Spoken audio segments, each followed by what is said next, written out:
घड़ी में वक्त हो चुका है 11 बजे की 11 ब्रेकिंग। पहली ब्रेकिंग का रुख करेंगे मनाली में बारिश के चलते शहर के बीचों बीच बहने वाली भाजोगी नाले में अब बाढ़ आ गई। बताया जा रहा है कि सुबह अचानक से नाले में उफान आया और देखते ही देखते बस स्टैंड नाले में तब्दील हो गया। आपको बता दें कि पहले ही इस वक्त इस बस स्टैंड का हाल बिल्कुल बेहाल था। खस्ता हालत में बस स्टैंड है। बस स्टैंड में पानी भरने से पर्यटकों को आवाजाही में भारी परेशानियों का सामना करना पड़ रहा है।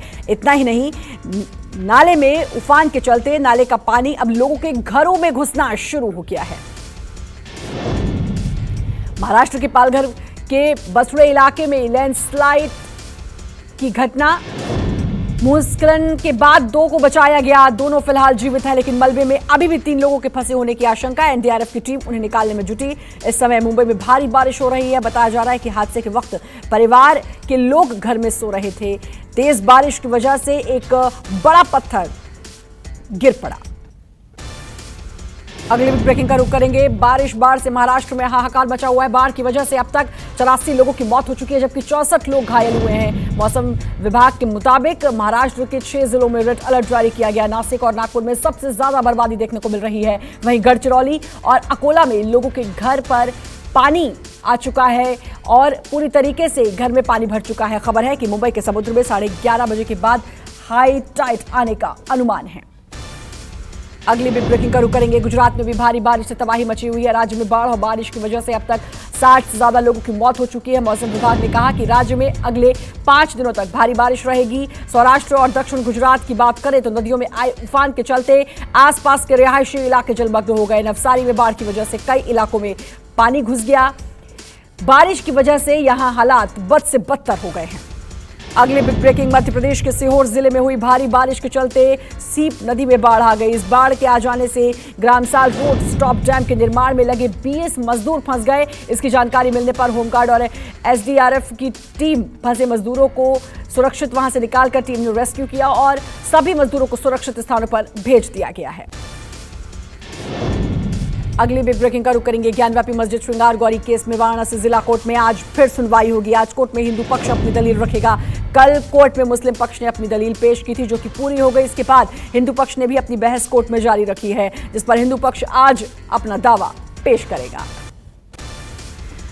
शिवसेना के राष्ट्रपति पद की उम्मीदवार द्रौपदी मुर्मू के समर्थन की घोषणा के बाद महाविकास आघाड़ी गठबंधन में दरार नजर आने लगी है। दरअसल ठाकरे के मुर्मू को समर्थन की बात कहे जाने के बाद कांग्रेस और एनसीपी ने इस पर ऐतराज जताया है। एनसीपी ने तो ठाकरे के बयान से इतर जाते हुए साफ तौर पर कहा कि शिवसेना द्रौपदी मुर्मू को समर्थन नहीं दे रही।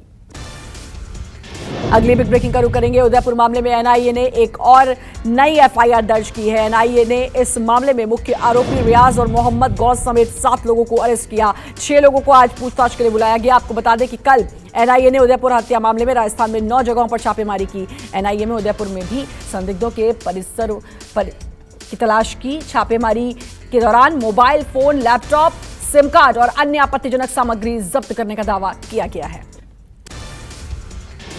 अगली बिग ब्रेकिंग, प्रधानमंत्री नरेंद्र मोदी ने विपक्ष पर करारा प्रहार किया। पीएम ने विपक्षी दलों को उनके लोक लुभावन कदमों को शॉर्टकट राजनीति करार दिया है। पीएम ने कहा कि देश के सामने शॉर्टकट राजनीति की बड़ी चुनौती है, लेकिन यह भी बड़ी सच्चाई है कि जिस देश की राजनीति शॉर्टकट पर आधारित हो, वहां शॉर्ट सर्किट हो जाता है। यह देश को तबाह कर सकती है।